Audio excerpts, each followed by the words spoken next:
Yeah, I want to use this opportunity to take you through the petrophysical analysis of logs and then to estimate the parameter for the volumetrics. So we have basically few logs here, the gamma ray that measures the radioactivity, the caliper log that measures the diameters of the holes, the resistivity log that measures the resistance to flow of current within the formations based on the depths. The sonic velocity derives from sonic log, the travel time of the elastic wave within the materials. We have the density logs, which measures the bulk density. We have the neutron log, which measures the hydrogen content of the rocks of the rock material. So now this each of these logs have what they are good at. They're very good at certain things compared to the other. The gamma ray log is very good for the lithology. The resistivity too is quite good for lithology and is good for the fluid within the materials. The sonic log, sonic velocity is quite good for lithology, even than the fluid content. Each of these logs have what they are good at. They're very good at certain things compared to the other. The gamma ray log is very good for the lithology. The resistivity too is quite good for lithology and is good for the fluid within the materials. The sonic log, sonic velocity is quite good for lithology, even than the fluid content. The neutron and density cross plot are also good at differentiating the fluid content, like differentiating oil from water, water from oil or gas. So now I want to briefly move through on how to use this to identify the lithologies. So let me start from the onset. We have extremely high, these are steps. So what you do first is extremely high gamma ray. What this is telling you is we have a lot of material that emits gamma ray, like radioactive materials, and clays too is one of the radioactive materials that has some radioactive elements within it, the thorium, potassium, uranium. So some salts like halide, like K phosphorus, sorry, has some radioactive material. The K, the potassium is radioactive material. So what you do is firstly you have a low gamma ray, you have a very high gamma ray, sorry. So what should come to your mind is you have a material that has gamma ray, which such as clay, which is a shell or K phosphoric material, potassic material. So now let's now move to the resistivity.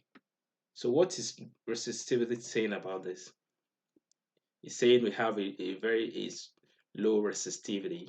So firstly, what you do is what you have in log this, you can divide your log into segments. Segment your logs where you have some distinct signatures that goes across your logs like this. I'm still going to show you my interpretation after I have segmented my logs. You can see we have distinct signature around here, here, here. You can see. So this you can segment it in this way. Segment it. You can see this has almost we have anomalies here, anomalies, and also you can segment this together, making one particular area based on the signature. You can see here we have an anomaly, an anomaly, an anomaly. So you can make this a segment. So let me go back to my lithology identification. So here we have a very high gamma ray. You can say the scale is a little bit backward. So we have extremely high gamma ray, low resistivity. We know shells has a lower resistivity because of the materials that is conductive that is within the shell material. So low resistivity. In terms of sonic, we know shell is a little bit rigid. So we have faster velocity. It has a very faster way of moving out this elastic velocity. So very high velocity. It has higher velocity compared to other material that has low gamma ray. So it's still favoring shell. High gamma ray, low resistivity, high sonic velocity. Then in terms of my neutron law, because I neutron measures the hydrogen content, as I've said earlier. So we have elevated hydrogen content, and we know that from the clay band water within the shell can have some hydrogen content in that. So it's a little bit elevated. In terms of density, shell is a little bit rigid. So we have elevated density and elevated neutron. So this is favoring shell well. So moving to the other part, in this case, we have a lower gamma ray. So from lower gamma ray, let's move down to our resistivity. So we know this cannot be shell and this cannot be the potassic material. So we are suspecting something around sand, limestone, dolomite, and hydrite. All materials that you feel like, oh, they might not have some radioactive material within them, or there has a little content of radioactive materials within them. So here, let's suspect sand first, and let's move to resistivity. Oh, resistivity is high. Okay, that's okay. Then we have some high, a little bit lower sonic velocity.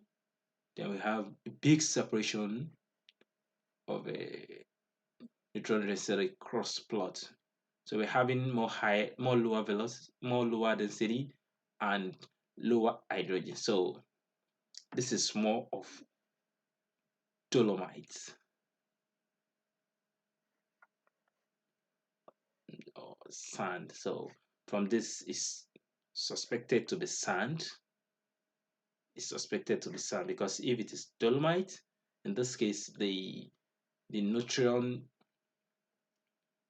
log is going to be swapping with then so the neutron is going to be a little bit elevated and the density is going to be like elevated also. So we suspect this to be sand. We suspect this to be sand. So in this case, we have high gamma ray, high resistivity, which is not shell, because in this case, we have extremely high gamma ray, we have lower resistivity. But in this case, you have higher gamma ray, but the resistivity is elevated. So we can't say this is shell. We know it has some radioactive materials, but we can't say it's shell because of the resistivity. So we are removing shell from our suspected formations. So let's say we have salt, K feldspar rich material. So here they have a little bit faster velocity compared to the other materials, which is the sand. So we have, it means it's more rigid. Then we have bigger separation. So it's having some lesser hydrogen content. So compared to shell where we have elevated hydrogen content. So we suspect our salt, sodium rich salt around here, a potassium rich salt, sorry. So here we have low gamma ray, we have high resistivity, slower, is a little bit slower. It's in terms of velocity, and in terms of the neutron density cross plot, you can see it's the hydrogen content is a little bit elevated and the density is a little bit elevated too. So it's like swapping. So in terms of shell, in terms of salt in this area, you can see we have something swapping in terms of the neutron and density process. So we suspect dolomites around here because it doesn't have some radioactive material in it. It has a high resistivity because it doesn't contain water and something that can bring down the resistivity. So that is how you're gonna just look at them. You see extremely high gamma ray, low resistivity. You can see you can have something like high gamma ray, low resistivity, something like a shell around here. So here we have something like sand. So we're not talking about the fluid in this case. We're just talking about the signatures of the gamma ray, the resistivity, and the sonic for the lithologies. Then the density too for the density neutron cross plot for the lithology identification. So that is how. Let's check another area. You can see here we have high gamma ray, low resistivity, faster, which means we have high velocities, high sonic velocity, low neutron, which means high neutron, which means we have high hydrogen content, and low, a little bit elevated density. So we have shell. So here we can, from this, we should be able to know where we have shell. You can see we have shell, but sand within them. So we have shell. You can see shell, shell, shell, shell. So I think there is an area. Yeah, let's go through this area because of the anomaly we have. We have low gamma ray, not shell, it can be sand and any other thing that has low radioactive material content. So a little bit higher resistivity, a little bit higher resistivity. It's not really, the velocity is not quite fast, but we have the neutral and density cross plot.